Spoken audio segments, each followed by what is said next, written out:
Oi? Então, queridos internautas, é uma alegria estar novamente com vocês, que nos acompanham. O Lar de Teresa deseja a todos um feliz 2021, que nós possamos estar juntos durante todo este ano, com as nossas lives, com vocês nos acompanhando. E queríamos trazer para esta nossa reunião virtual um tema que será abordado nesta nossa live sobre o Livro dos Espíritos, o capítulo 6 da Vida Espírita, perguntas 267 a 273, que é sobre a escolha das provas, um assunto muito atual. Quem vai nos trazer o tema é o Lucas Antunes. E, Lucas, a palavra está com você. Boa noite, Ivone. Boa noite, queridos ouvintes e espectadores do canal do Lar de Teresa, que possamos ter essa noite uma noite de muita reflexão e aprendizado.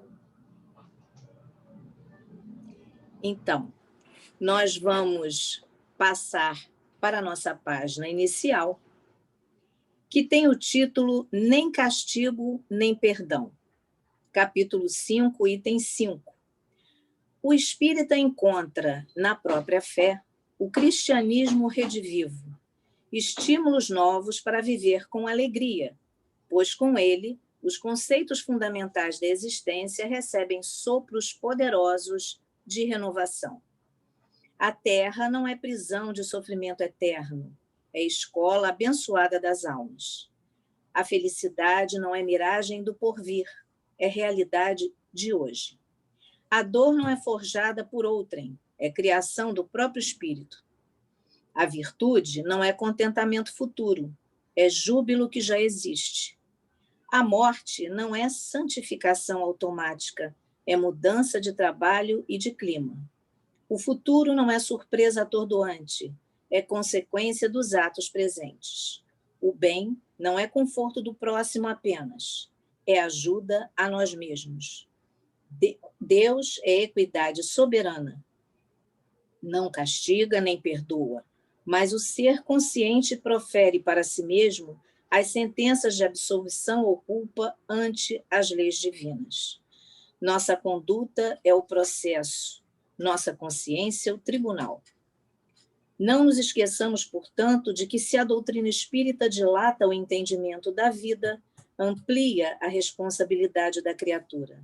As raízes das grandes provas irrompem do passado, subsolo da nossa existência, e na estrada da evolução, quem sai de uma vida entra em outra, porque berço e túmulo são simultaneamente entradas e saídas em planos de vida eterna.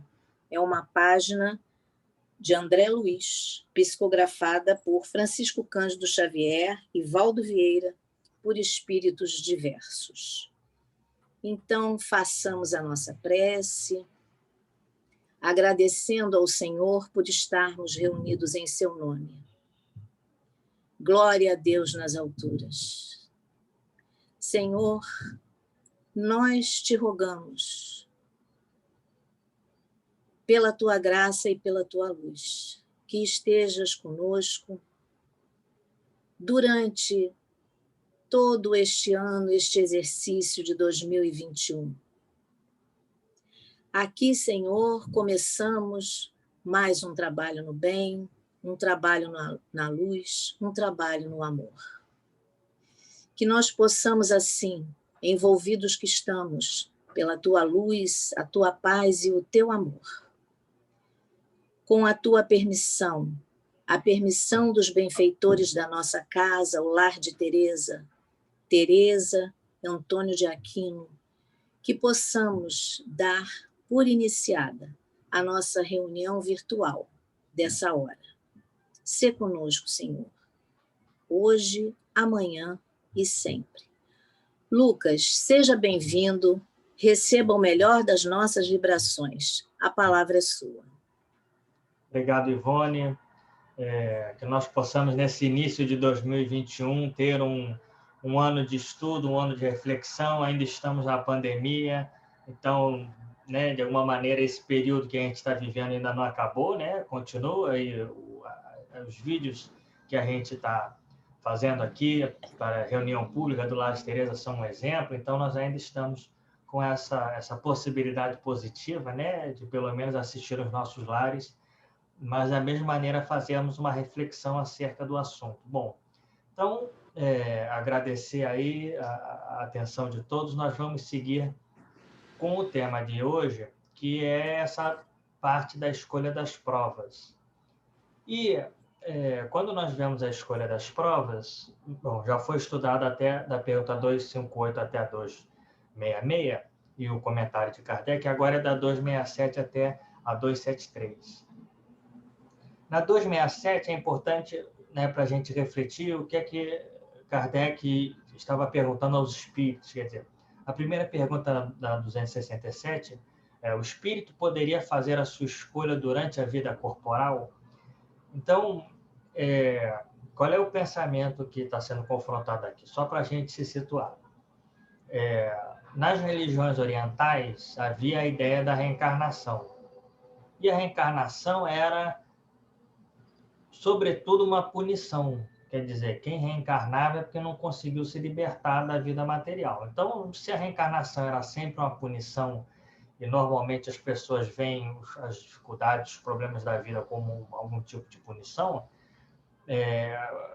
não fazia muito sentido que os espíritos estivessem falando que, da mesma maneira que a escola tem as provas e isso da reencarnação, ao invés de punição, o obstáculo, a dificuldade é uma prova, e a prova a pessoa tem que passar, e passa para o outro ano, no outro ano tem prova também. O Kardec e os primeiros, né, espíritas estão tentando entender, mas qual é a função, por que existem essas provas, por que não seria melhor se não tivesse provas, né? Por que, de repente, se o mundo já não fosse mais de provas e expiações. Então, quando o Kardec está perguntando, né, ele quer saber, mas o espírito foi imposto, as provas foram impostas, ou é só a expiação que é uma imposição? Como é que a gente diferencia a prova de expiação? E para os espíritos, essas perguntas não têm significado verdadeiro no plano espiritual. Ela só tem significado aqui porque depende da visão de mundo das pessoas, da realidade em que elas vivem. No plano espiritual, a visão é diferente. Fazendo um comentário antes da gente ler a resposta, a Disney lançou um filme agora chamado Soul, S-O-U-L, que é um desenho animado, mas que a maior parte do desenho se passa no plano espiritual, e é aquela ideia que Platão já havia escrito no livro dele, da República, que a alma, quando desencarna, vai para um lugar onde as almas se reúnem, ali escolhem as provas, escolhem quem vai ser, e depois volta para a Terra. Então, tinha muita gente que estava comentando que tinha gostado muito do filme, porque tratava dessas coisas de maneira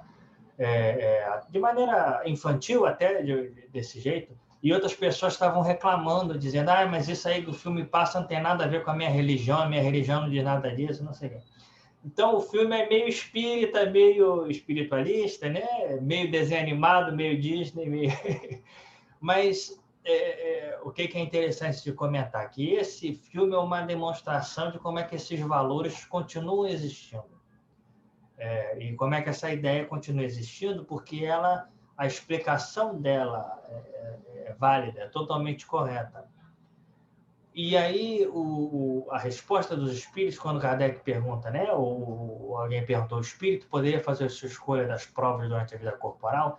O espírito está preocupado em responder, mas no estado de espírito, frequentemente, vê as coisas de maneira diferente. É o espírito quem faz a escolha. Ainda assim, ele pode fazer nessa vida material, porque o espírito tem sempre os momentos em que se liberta da matéria. Na divisão A, aí ele, né, o Kardec pergunta, mas tem muitas pessoas que desejam só grandeza e riqueza, e isso não será algum tipo de expiação ou prova, na verdade? Sem dúvida, a matéria deseja essa grandeza para gozá-la. Quer dizer, né, as pessoas têm o sentimento que elas vão...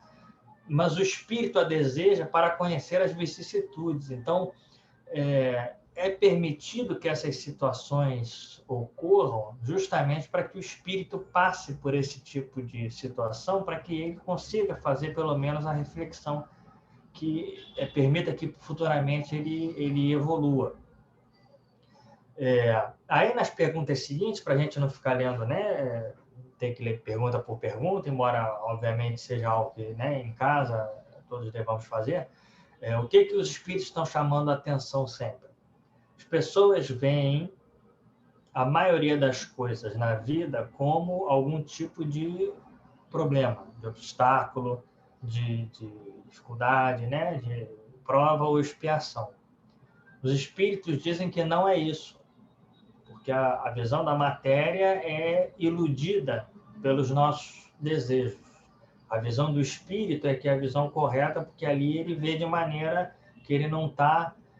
até uma coisa que aparece nesse filme da Disney, né? Tem uma hora que o personagem lá que passou para o outro lado, ele reclama, mas eu não estou sentindo nada aqui do outro lado. Ele sim, que os sentimentos ficaram, os sentimentos corporais, né? Materiais ficaram no corpo, quer dizer, depois ele descobre que os sentimentos que ele realmente tem que sentir são, né, o amor, o desejo de estar com as outras pessoas, a alegria, a música, né, que ele era músico. Então, aí é o que os espíritos querem dizer. Não, cuidado para não acharem que com a vida material vão explicar a vida espiritual. Na verdade, é o contrário. E, em relação a isso, antes né, seguindo já um pouco aqui, no livro Aulas da Vida, André Luiz enviou uma mensagem chamada Em Momentos Difíceis. E André Luiz diz assim, livro Aulas da Vida, em Momentos Difíceis. Quando você se observa à beira da impaciência, capaz de arrojar-lhe o coração ao espinheiro da angústia, conte as vantagens de que dispõe, de modo a imunizar-se contra o assalto das trevas. Então, né, nessa mensagem, em Momentos Difíceis, livro Aulas da Vida, André Luiz está dizendo que a nossa impaciência ela é resultado, na verdade, de um erro nosso de visão de mundo. E que é isso que permite o assalto das trevas, quer dizer, os espíritos inferiores terem influência sobre nós. Aí diz assim, desentendimento em família. Recorde aqueles que desejariam encontrar alguém, até mesmo para simples discussão, na soledade crônica em que se identificam. Quer dizer, quem tem muito desentendimento em família, repara, tem gente que nem família tem, e que gostaria de ter, mesmo que fosse para ficar discordando. Amigos que se afastam. Reflita na aprovação daqueles que nunca os tiveram. Quer dizer, pense nas pessoas que nunca tiveram amigos. Agressões. Pense no cérebro equilibrado de que você está munido para agir em apoio aos companheiros doentes da alma. Então, se os outros são agressivos, você não precisa ser. Criaturas queridas em problemas graves do sentimento. Medite na sua tranquilidade e segurança, pelas quais, por enquanto, consegue permanecer livre de obsessões. Então, normalmente, é claro, as pessoas têm os desejos delas, as obsessões delas, mas se você percebe que o outro tem determinadas obsessões, né, que você não tem, isso ajuda você a refletir. Será que eu preciso me preocupar tanto com determinadas coisas? Tarefas em sobrecarga, compelindo você a desânimo e cansaço. Isso também é um problema. Gaste alguns momentos examinando a luta dos irmãos sem qualquer possibilidade de trabalho, na garantia da própria sustentação. Então, é aquilo, né? Quem tem, observa quem não tem. Aborrecimentos. Avalie a importância de algumas frases de reconforto que você pode levar a companheiros enfermos, ou compreensivelmente abatidos pelo sofrimento que os subjuga. A gente, às vezes, fica aborrecido, né, com poucas coisas, e não percebe o aborrecimento muito maior de pessoas que realmente têm alguma doença, né? Uma vez o Chico Xavier estava triste ou irritado com uma coisa pequena, perguntou para o Emmanuel disse, vai lá no hospital que tem um monte de gente que está muito pior do que você. Aí o Chico parou de reclamar. Emmanuel também não perdoava, né? Lar em desajuste. Um olhar para os irmãos que caminham sem teto. Né? A gente observa a vida, né, das pessoas à nossa volta e, nesse sentido, a gente nota como nós temos muito a agradecer. Some as bênçãos em sua vida e vacine-se contra o desespero, porque o desespero é um vulcão de fogo e sombra, cuja extensão nos domínios do desequilíbrio e da morte ninguém pode calcular. Então, a pessoa, às vezes, faz uma tempestade em copo d'água por motivo nenhum, unicamente porque esse é o único sentimento que ela tem dentro dela, é esse sentimento de agressividade, de briga, ela não consegue se livrar disso e não quer seguir o caminho que faz com que a pessoa se livre disso. Então, ela continua ali naquele desespero, não consegue sair, fica mais desesperada, porque, né, às vezes você está calmo, o outro está irritado, o outro fica mais irritado porque vê que você está calmo. Então, a gente vai percebendo que o que os espíritos chamaram a atenção, eles dizem, você tem que resolver o seu mundo interior, a sua questão. Se você enxerga as coisas como situações em que você pode dali tirar, né, um aprendizado e se aperfeiçoar e conseguir da próxima não passar por aquilo, então esse é a aprovação.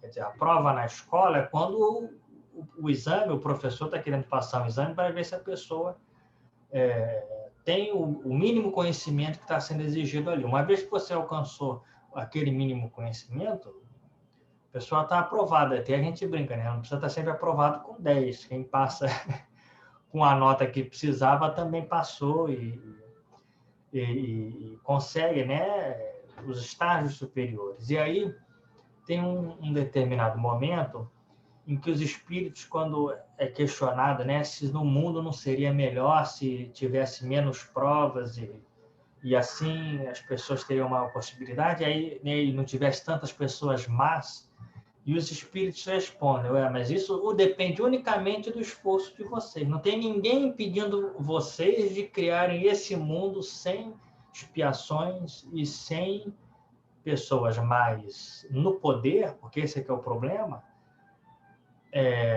se não fosse unicamente pela ação de vocês de impedir que isso fosse o que dominasse.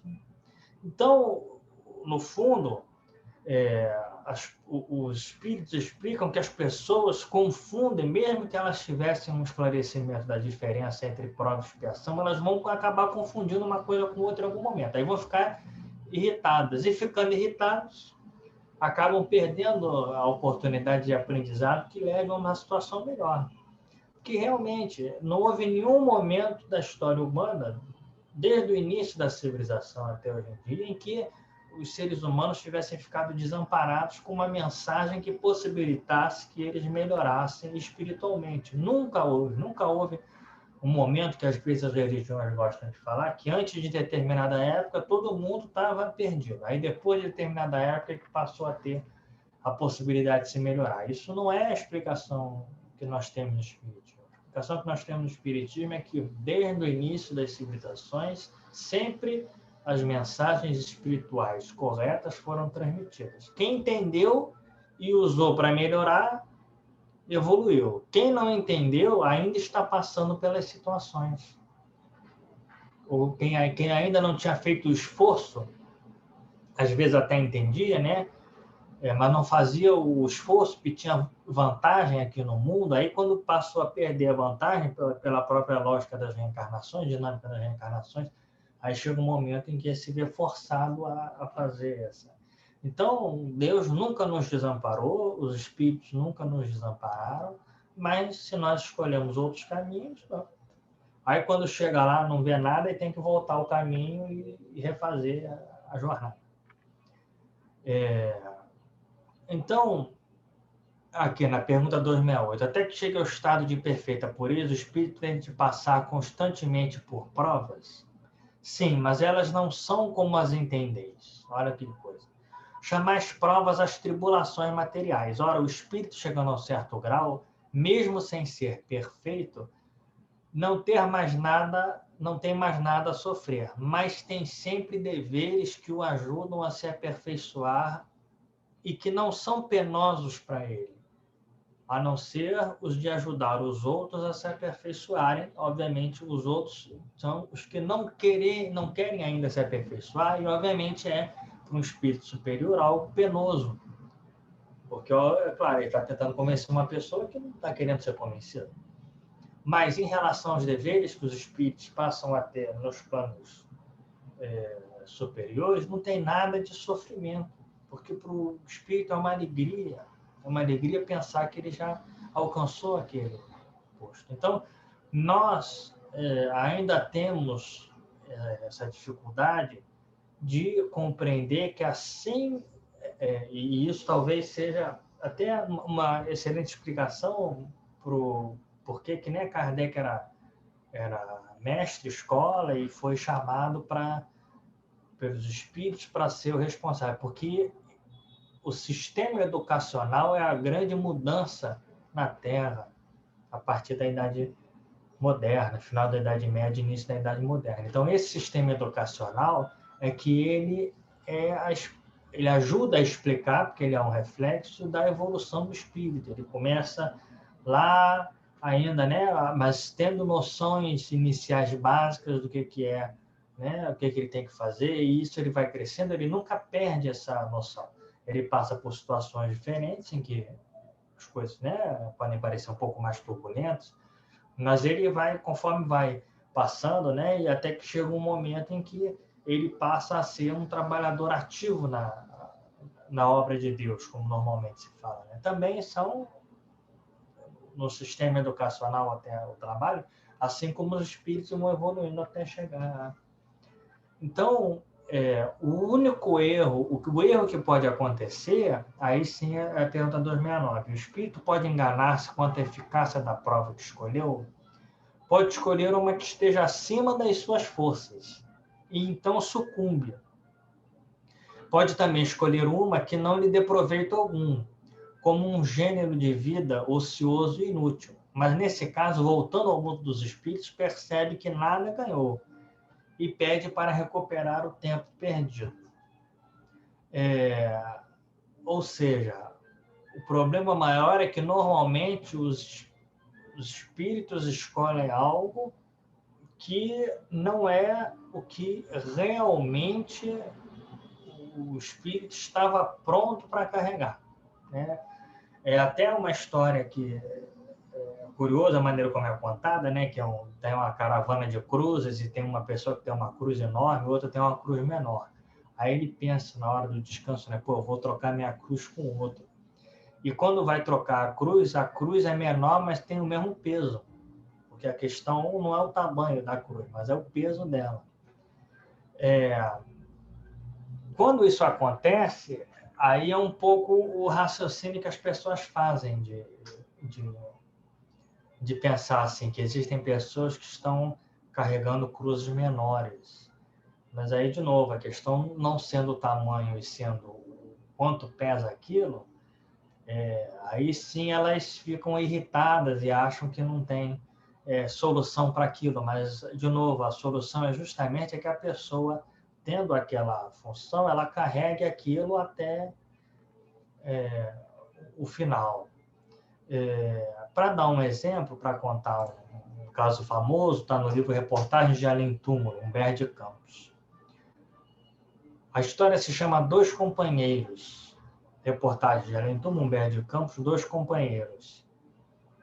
São a história de dois espíritos, e aqui, conforme a gente vai lendo, chamar alguma atenção, né? O nome dos espíritos que Humberto de Campos colocou é Leonel e Benjamin.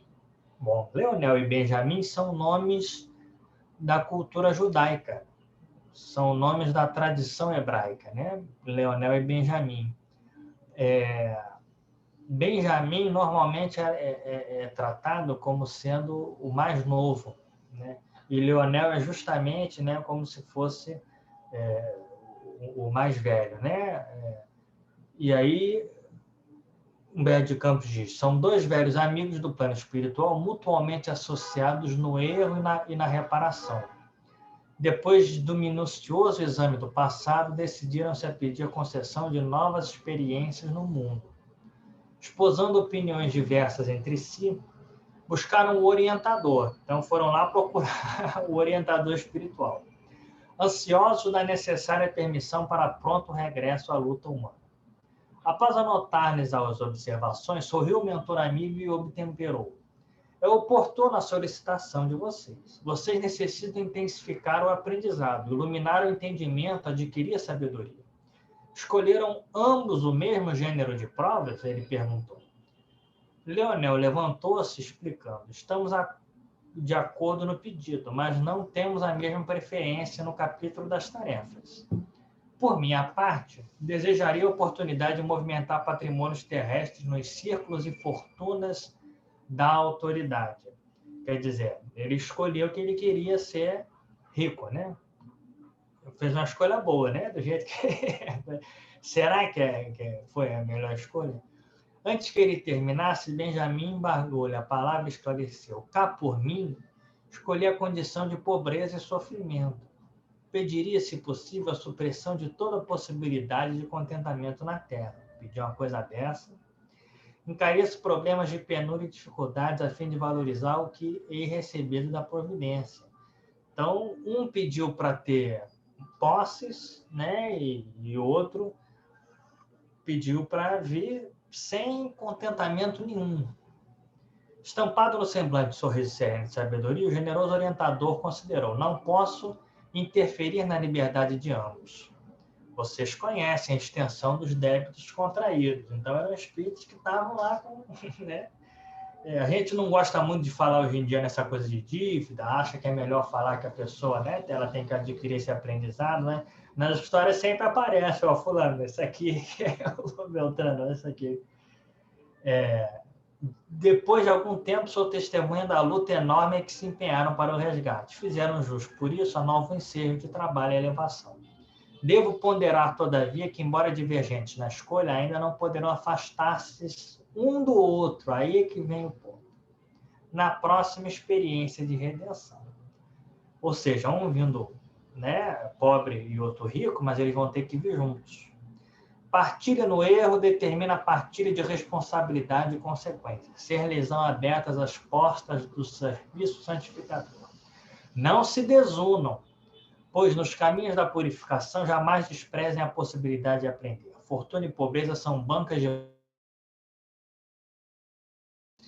São continentes da probabilidade. Ambos oferecem horizontes largos de divinas realizações. Que saibam receber as bênçãos de Deus, esses são os meus votos. Leonel e Benjamin ouviram os conceitos judiciosos, renovaram promessas e partiram mais tarde. Atendendo à própria escolha, nasceu primeiro na casa farta de um rico proprietário rural, filho do fazendeiro, né? Que lhe fora muito amado em outras existências. Daí a dias, a velha serva da casa rica era igualmente mãe, fornecendo ao segundo o ensejo de realizar os planos. Enquanto houve paisagens risonhas da infância, quer dizer, enquanto ambos eram crianças, ambos os companheiros, tão unidos pelo coração e tão distantes pelo nascimento, viveram no róseo céu da harmonia. Mas quando Leonel, o mais velho, né, começou a absorver o conteúdo dos livros propriamente do mundo, verificou-se os primeiros sinais de incompreensão. Cada vez que o jovem bem-nascido regressava ao círculo doméstico na época das férias escolares, assinalava-se maior distância entre ele e o camarada da meninice. Quando o anel de grau lhe brilhou nos dedos, estava consumada a separação. Passando a administrar os interesses da família no estabelecimento, era ele o chefe, enquanto Benjamin, para ele, se classificava no quadro dos servidores. Na zona dos testemunhos ativos, entenderam que deveriam prosseguir como estranhos, absolutamente separados entre si. No fundo, admiravam-se e amavam-se. Contudo, as ilusões terrestres os ensegueciam. Se Leonel se mostrava mais enérgico, atento às responsabilidades de administrador, Benjamin se desfazia em críticas, levado pelos despeitos. Se Benjamin aumentava involuntariamente a lista de necessidades pessoais, multiplicava Leonel o rigor, levado pelo autoritarismo. A coisa já não está andando bem, né? Já tinha ido para... A certa altura da experiência, não mais se saudaram um ao outro. Atritaram-se, trocaram acusações mútuas. O servo abandonou o trabalho diversas vezes, desejoso de experimentar a sorte em lugares diferentes. Todavia, incapaz de iludir o próprio espírito da lei, voltava sempre implorando readmissão. Leonel, por sua vez, renovava a concessão de serviço, embora com agravo crescente, desespero e tirania recíprocos. Se o empregado solicitava melhoria de salário, o patrão restringia a remuneração e os benefícios. Embriagado na visão de lucros fabulosos, Leonel pusera a mente no egoísmo total. Então, um estava só no egoísmo de querer lucrar mais e mais. Era o Leonel que era o chefe, né, da fazenda.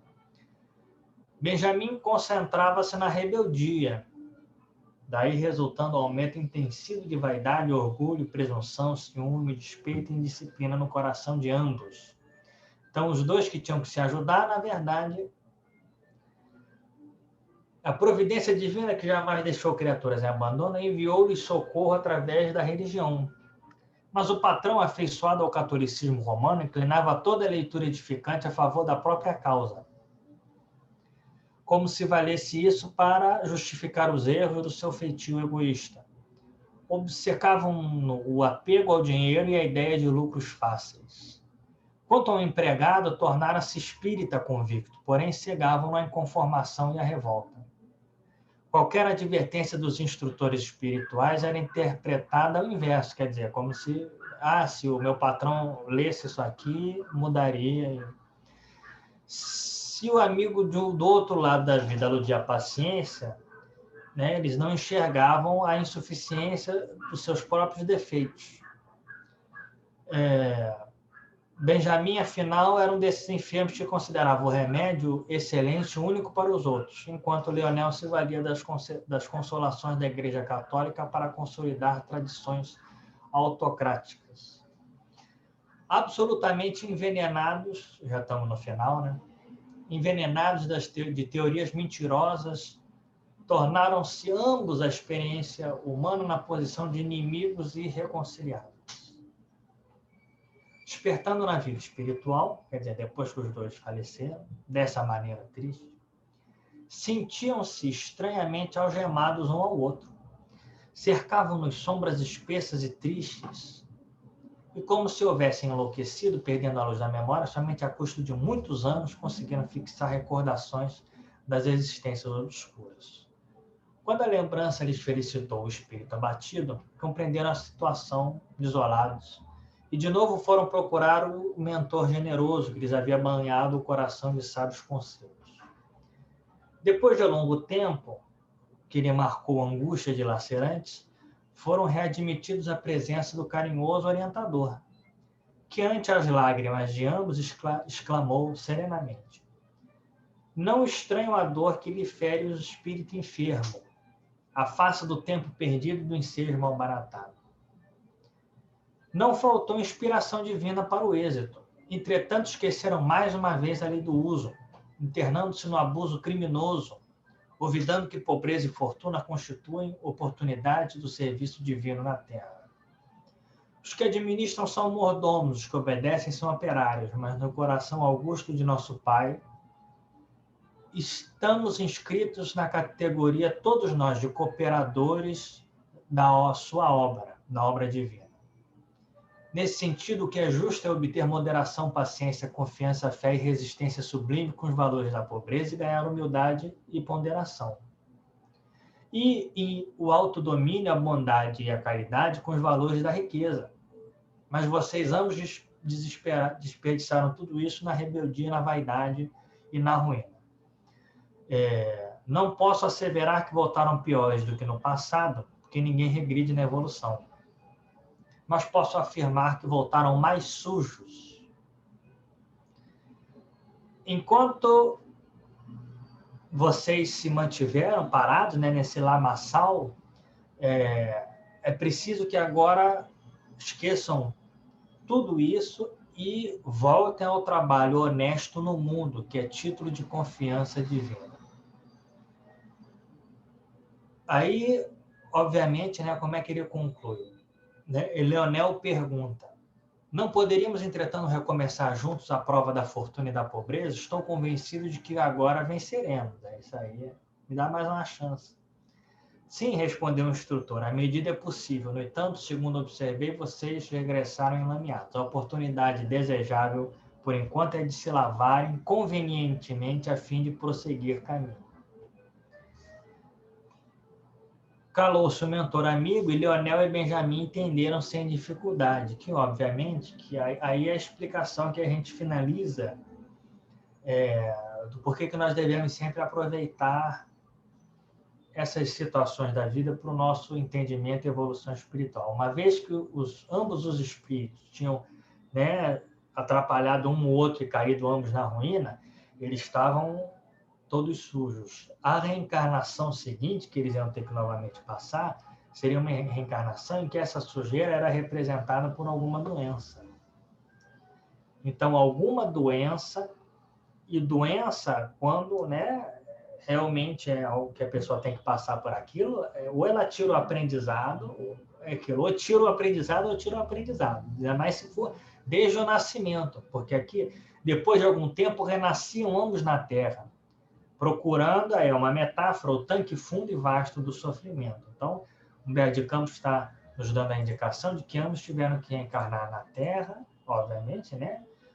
Desde criança, desde o nascimento, com algum tipo de...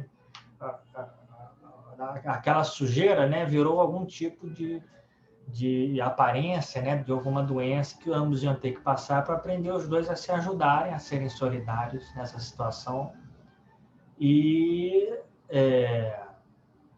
serem humildes, né? A gente supõe que, pela história que está sendo contada, pode ser lepra. Lepra, durante muito tempo, foi uma coisa muito agressiva, né? Hoje em dia existe cura para o mal de Hansen, né? Para a hanseníase, mas, de qualquer maneira, nós vemos que esse é uma questão que nos ajuda a entender que nós só temos a ganhar fazendo bem, sendo humildes, sendo caridosos.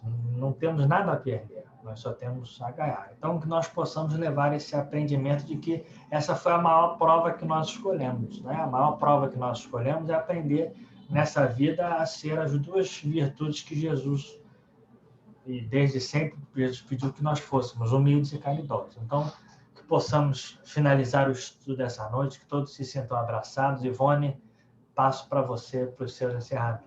Muito obrigado. Gratidão, Lucas, muita gratidão pelas suas palavras, seguindo um tema tão importante para nós nesse momento. Temos também a agradecer a vocês, internautas que nos acompanham, e que estejam conosco também na próxima segunda-feira, às 19 horas, no canal do Lar de Tereza. Convidamos a todos para fazermos a nossa prece de encerramento, rogando a Jesus, nosso amado mestre e amigo,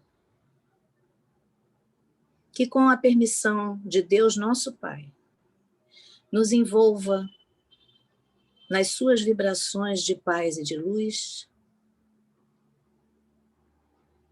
pedindo também que continue nos orientando a nossa casa, a nossa grande família, o Lar de Tereza, que nos acolhe, que nos aquece o coração nestes momentos pelos quais passamos. E assim, Senhor, que seja em nome de Deus, em teu nome, Jesus, dos benfeitores da nossa casa, agradecidos que estamos mais uma vez, te pedimos, nos permita nesse momento dar por encerrada a reunião virtual deste dia. Graças a Deus e que assim seja.